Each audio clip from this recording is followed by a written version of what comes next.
Hi, I'm Craig with ApplianceVideo.com. Today, we'll be taking a look at the door mullion on this Whirlpool French door refrigerator.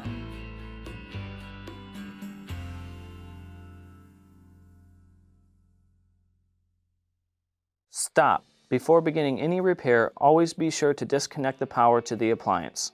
It is also recommended to test the outlet for the proper voltage.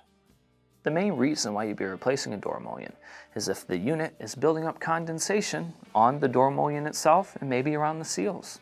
Now, click on the link below to view this repair video.